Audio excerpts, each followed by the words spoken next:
I'm Jessica, a young 25-year-old nurse, and I've been working at Memorial Hospital for 3 years. My work has always been my passion, and I have dedicated myself tirelessly to growing my career. One afternoon, as I finished checking a patient's vital signs, I received a message from Dr. Robert Miller's secretary, asking me to come to his office. My heart started to beat faster. Would I finally be recognized for my hard work? As I walked down the hallway, I felt a mixture of nervousness and hope. Dr. Miller was known for being demanding, but also fair. I had heard rumors of a head nurse position that was about to open up, and I couldn't help but dream about the possibility. When I reached his office door, I took a deep breath and knocked lightly. His deep voice invited me in, and I did, trying to control my nervousness. Dr. Miller sat behind his large wooden desk, his blue eyes fixed on me in a way that made me feel uncomfortable. He offered me a smile that seemed more calculated than genuine. "Jessica, please sit down," he said, pointing to the chair in front of me. I sat down, trying to appear calm. He began to talk about my exemplary performance, highlighting how I had been one of the most dedicated and competent nurses in the hospital. As he spoke, my initial anxiety began to transform into a sense of pride. Maybe he really was considering me for the promotion. However, as the conversation progressed, I began to notice a different tone in his voice. He paused, leaned forward, and looked straight into my eyes. "Jessica, there is an opportunity that I believe you would be interested in," he began, his words loaded with implications. "I've been watching you closely," Dr. Miller continued, his gaze becoming more intense, "and I believe you have the potential to go far beyond what you're doing now. But to do that, I need to make sure you're completely committed." His tone was seductive and insinuating. My mind started racing, trying to process what he was suggesting. He then paused meaningfully, giving me time to absorb his words. My heart started beating even faster when he finally made his intentions clear. "If you agree to be my personal companion, I can guarantee that the head nurse position will be yours." The words came out of his mouth softly, but their impact was like a punch to the gut. I felt betrayed, disgusted, and incredibly disappointed. The promotion I had been waiting for came with a price I would never have imagined having to pay. I stood up slowly, trying to maintain my composure. "Dr. Miller, I really appreciate the opportunity, but I need some time to think about this," I said, my voice shaking slightly. He smiled, as if he already knew my answer. I left his office with my head spinning, feeling the urgent need to talk to someone I could trust. I knew I had to do something, but at that moment, all I could think about was how naive I had been to believe that my skills and dedication would be enough. Immediately after the disturbing meeting with Dr. Miller, my mind was a storm of emotions. I couldn't believe what had just happened. During that meeting, he started praising my work, saying that I was one of the best nurses in the hospital. His tone was soft and persuasive, filled with an admiration that, at first glance, seemed sincere. Each compliment felt like a small victory until the true intention behind his words revealed itself. "Jessica, you know we have a head nurse position about to open up," he began, his voice thick with promise. My eyes lit up at the prospect, but the joy was quickly replaced by a feeling of discomfort as he continued. "You have all the qualities we're looking for: dedication, skill, and a natural ability to lead. But there's something else we need to discuss." His pause was long enough for my heart to beat faster, a sense of anticipation mixed with fear. Dr. Miller leaned forward in his chair, his eyes boring into mine in a way that made me feel exposed. "To ensure you get this promotion, I need to make sure you are willing to go above and beyond what is expected of an ordinary employee."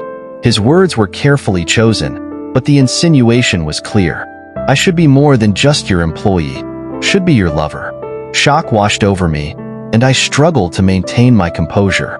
Inside me, a battle was raging. Part of me wanted to scream in outrage, while another part of me tried to process the reality of the situation. He was proposing something that went against all the principles I defended. The notion that my professional future could be determined by something so vile and immoral sickened me. "Dr. Miller, I'm not sure I understand," I started to say, trying to gain time to think. He smiled condescendingly, as if he was dealing with a naive child. "Jessica, Think of this as an investment in your career. You have a bright future ahead of you, and I can help light that path. But, of course, it all depends on whether you're willing to make some sacrifices. The way he pronounced sacrifices made it clear what he meant. My hands started to shake slightly, and I crossed my arms to hide them. Dr. Miller, this isn't something I can decide that quickly. I need time to think. I tried to keep my voice steady despite the whirlwind of emotions inside me. He nodded, apparently satisfied with my answer, although his smile suggested he believed I would give in eventually. As I left his office, the weight of the indecent proposal hung over me like a dark cloud. Every step I took down the hospital corridor felt heavier than the last. The place where I had dedicated so much of my life now seemed tainted by corruption and dishonesty. I knew I had a difficult decision ahead of me, but one thing was clear. I was not going to let a man like Dr. Miller control my destiny. I decided I wasn't going to let this go. The indignation I felt did not allow me to ignore Dr. Miller's proposal. That same night, I went to my friend and coworker Mike's apartment. He was one of the few people I could trust completely. Upon arrival, I could barely contain my emotions as I told him everything that had happened. Mike listened intently, his expression alternating between disbelief and anger. "This is unacceptable, Jess. We can't let him get away with this," he said with determination. I completely agreed. It was time for us to act and make sure he paid for his actions. Together, we began to come up with a plan to expose Dr. Miller. We knew it wouldn't be easy, but we were determined to do it. Our first step was to obtain concrete evidence of Dr. Miller's intentions. Mike, who had some technology knowledge, suggested that I start recording every conversation I had with him. He lent me a small, discreet recorder that could be easily hidden in my uniform. "We need irrefutable evidence, Jess. With these recordings, we can show everyone his true character," Mike said. The following days were tense. Each meeting with Dr. Miller was an opportunity to collect more evidence. I was constantly nervous, afraid he would find out what I was doing. But anger and determination drove me. Every word he said, every insinuation he made, was recorded. And the more recordings I got, the more evidence we accumulated against him. Mike and I spent nights reviewing the recordings, cataloging and organizing all the information. With each new piece of evidence, we felt we were closer to achieving our goal. Mike, always optimistic and encouraging, constantly reminded me of the importance of what we were doing. "Jess, we are fighting for justice, not just for you, but for all the people he may have harassed and who may be harassed in the future." Finally, after weeks of hard work and constant nervousness, we accumulated enough evidence to expose Dr. Miller. We knew we needed someone from within the hospital who had enough power to act against him. We decided it was time to take everything to the hospital director, Mr. Thompson. He was known for his integrity and seriousness, and we expected him to act on the evidence we presented. With the material in hand, I went to Mr. Thompson's office accompanied by Mike. I was nervous, but also determined. It was time to bring justice and ensure that Dr. Miller could no longer use his power to manipulate and harass. We entered the director's office, aware that we were about to change the course of our lives and the hospital. With our plan in mind, I knew I needed to make a bold move. At the next meeting with Dr. Miller, I made a calculated decision. I looked into his eyes and accepted his offer, but I put one condition. "I accept, Dr. Miller, but I need the promotion immediately. I want to be head nurse before anything else." My voice was firm, trying to hide the disgust I felt inside. Dr. Miller smiled, visibly pleased, believing he had one. "Of course, Jessica. I will make the necessary arrangements immediately. You will see, it will be a mutually beneficial partnership." He reached out his hand to me, and I shook it, feeling a shiver run down my spine. I knew this was just the beginning of a dangerous game. As soon as the promotion was made official, my position at the hospital changed drastically. I started to have more responsibilities and, with that, more access to Dr. Miller's information and movements. Every interaction with him was an opportunity to gather more evidence. Mike and I established a meticulous system to ensure nothing was left undone. With the new position, it was easier to be present at important meetings and in situations where Dr. Miller felt safe to let his guard down.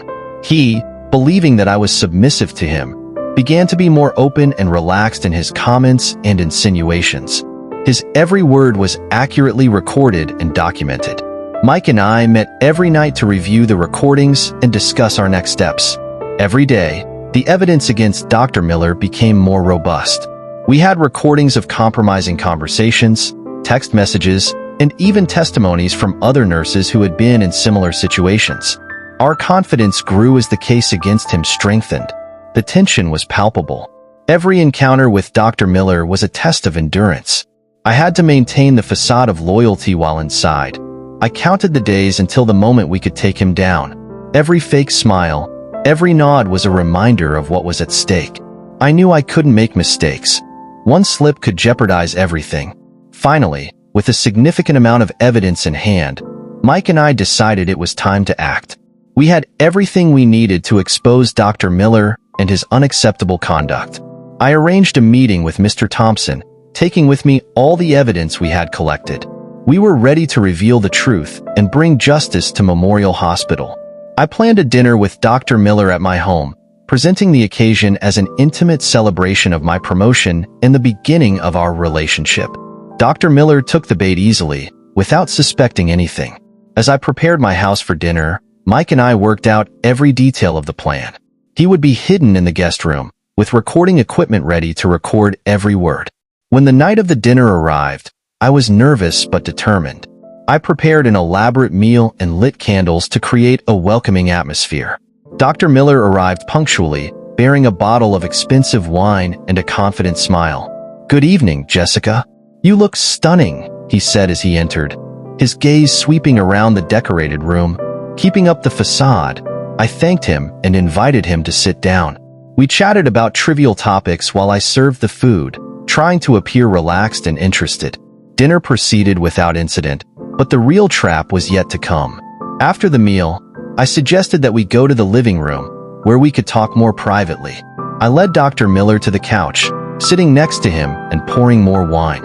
As he talked about his expectations for our relationship, I started acting more affectionate, lightly touching his arm and laughing at his jokes. Inside, every gesture disgusted me, but I knew I had to continue. Mike, in the guest room, recorded every word and movement with his equipment. "Jessica, I'm so glad you've decided to go this route. We'll make a great team, both at work and personally," Dr. Miller said, his voice low and insinuating. I took the opportunity to encourage him to talk more. "Me too, Dr. Miller. I feel like we can achieve a lot together.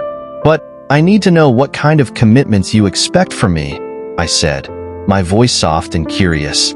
Dr. Miller, believing that I was genuinely interested, began to detail his expectations.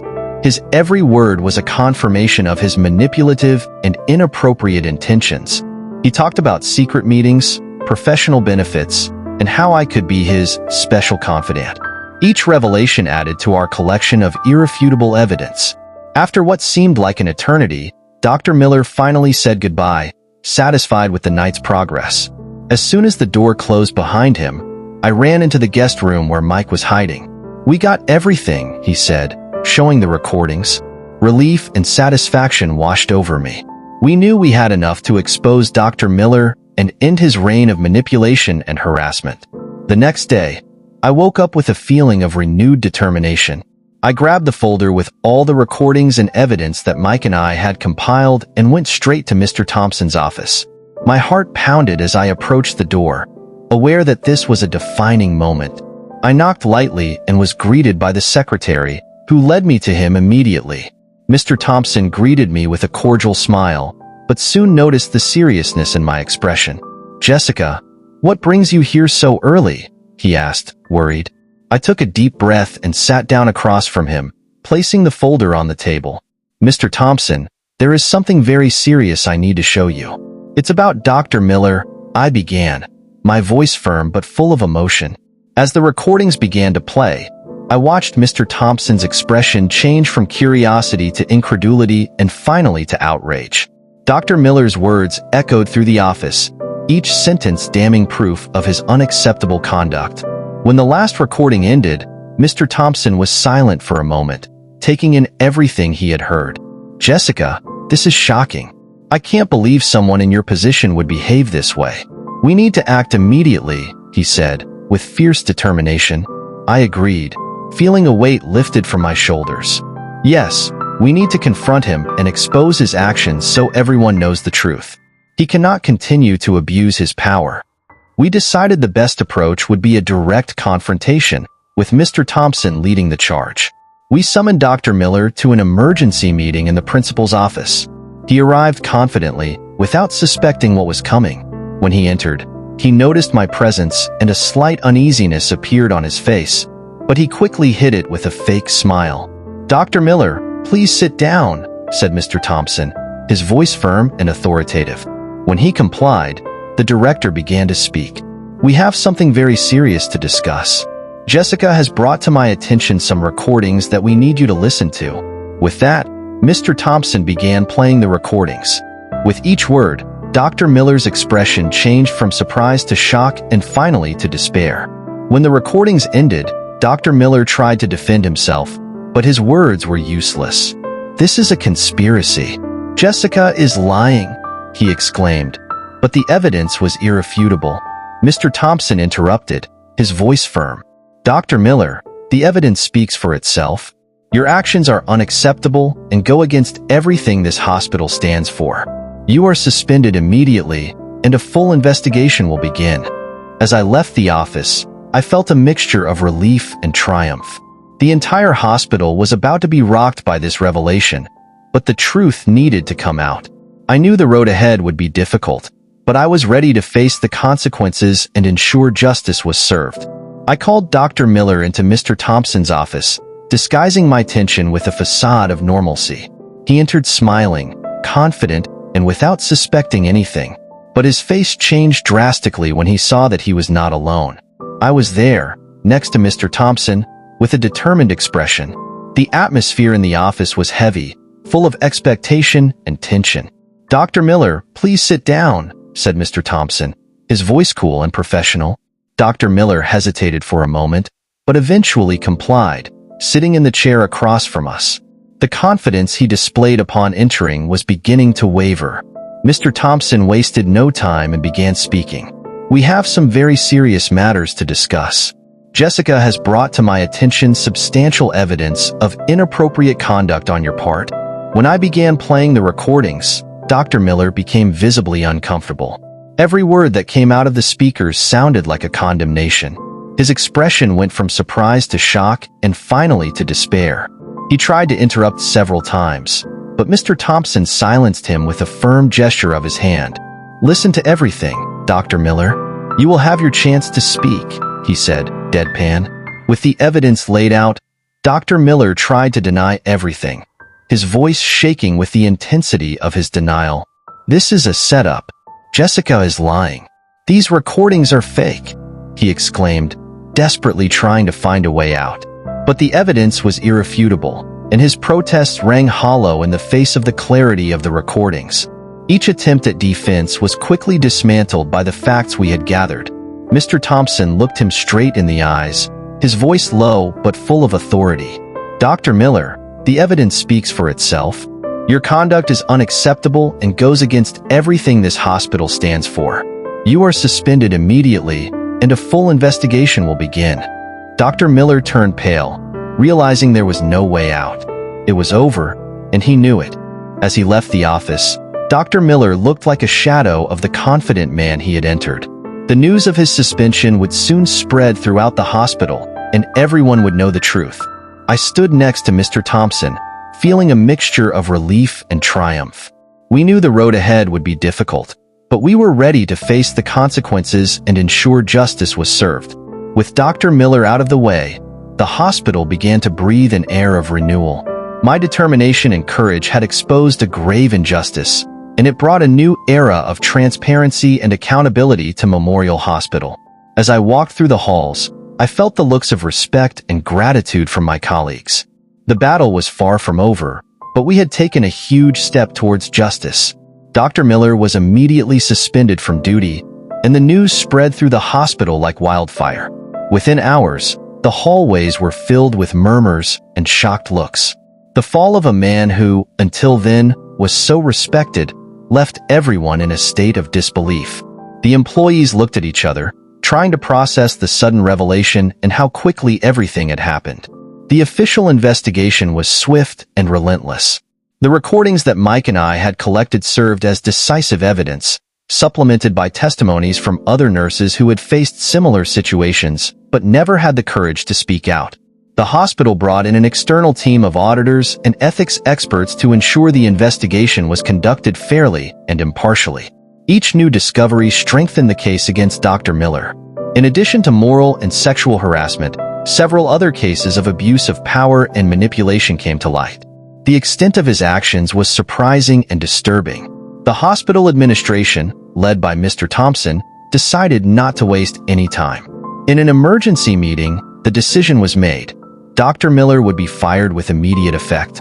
When the news of Dr. Miller's resignation was officially announced, the impact was profound. Meetings were called in each department to explain the situation and reassure everyone that measures were being taken to prevent something like this from happening again. The hospital implemented new conduct policies and anonymous reporting channels, promoting a safer and more transparent work environment. Patients also felt the impact of Dr. Miller's fall. Many of them had great respect for him as a doctor, but upon learning of his actions, there was a mixture of disappointment and anger. The hospital had to work hard to restore patients' trust, reinforcing its commitment to ethics and integrity. Debriefing sessions and open conversations were held to ensure everyone understood that the situation was being treated with the seriousness it deserved. For me, the following days were a whirlwind of emotions. While I felt a deep sense of justice and relief, I also knew this was just the beginning. Many colleagues came up to me, expressing their gratitude and admiration for my courage. Others, who may have feared reprisals or didn't believe anything could be done, now felt inspired to speak out and fight for a fair workplace. Dr. Miller's fall marked the beginning of a new era at Memorial Hospital, an era of responsibility, respect, and transparency. I knew the journey to building a healthy and ethical workplace would be long, but I was determined to keep fighting for it. And, with the support of my colleagues and Mr. Thompson's leadership, I believed that together we could make a difference. Despite the initial shock, the hospital staff soon rallied behind my decision to expose Dr. Miller. Colleagues who had previously been hesitant to speak out now felt a new wave of confidence and courage. Many came up to me, thanking me for my bravery and expressing relief that they could finally work in a safer and more just environment. It was a moment of solidarity and renewal. The hospital administration, led by Mr. Thompson, took immediate action to ensure situations like this never happened again. New ethics and conduct protocols were implemented, as well as anonymous reporting channels. Training sessions and workshops were organized for all employees, emphasizing the importance of a respectful and safe working environment. The hospital's culture began to change, becoming more transparent and inclusive. For me, the most significant change came with a new promotion. This time, my elevation to the position of head nurse was based on pure merit. Mr. Thompson called me into his office a month after Dr. Miller's dismissal and officially offered me the position. "Jessica, your dedication and courage were exemplary. You deserve this promotion for all the right reasons," he said, with a sincere smile. I accepted the promotion with a mix of pride and humility. I knew this was my opportunity to make a difference in a meaningful way. As head nurse, I could help implement and enforce new policies, ensuring everyone in the hospital worked in a safe and respectful environment. It was my chance to lead by example and continue the fight for justice and integrity. My new position came with challenges, but also with rewards. I began working closely with management to ensure each team member was heard and valued. We organized regular meetings where everyone could express their concerns and suggestions, and I made a point of being accessible and open to everyone. The trust that my colleagues placed in me was a reflection of the positive transformation we were experiencing. Patients also noticed the difference. The more harmonious and cooperative environment was reflected in the care we offered. Memorial Hospital began to be seen as an example of integrity and excellence, not just for clinical results, but for the way we treated each other. Respect and dignity have become fundamental pillars of our daily practice. Looking back, I realized that the path I took was difficult, but essential. Exposing Dr. Miller was an act of courage that started a cascade of positive changes. My promotion to head nurse was a symbol that merit and justice prevailed. And as we continue to move forward, I know our team is more united and determined than ever to uphold the values we stand for. Life at Memorial Hospital was never the same after the events that culminated in Dr. Miller's fall. The environment, previously marked by murmurs and fears, now pulsed with a renewed energy and a sense of security that had been absent for a long time. I, Jessica, have learned that sometimes, to do what is right, we need to face our fears and fight injustice, no matter how powerful the adversary may seem. My path was not easy, but each challenge strengthened me and prepared me to lead with empathy and firmness. The trust my colleagues placed in me grew exponentially. I became more than just a nurse or a leader. I became a symbol of resilience and integrity to everyone around me. Every day at the hospital was a new opportunity to reinforce the values we defended: respect, justice, and teamwork. By implementing new policies and creating more open communication channels, hospital management ensured that the voices of all employees were heard.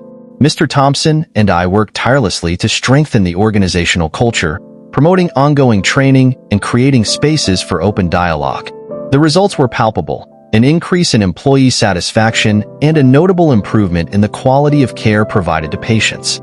Patients, in turn, directly benefited from this more positive and collaborative environment. The trust they placed in Memorial Hospital was restored and even expanded.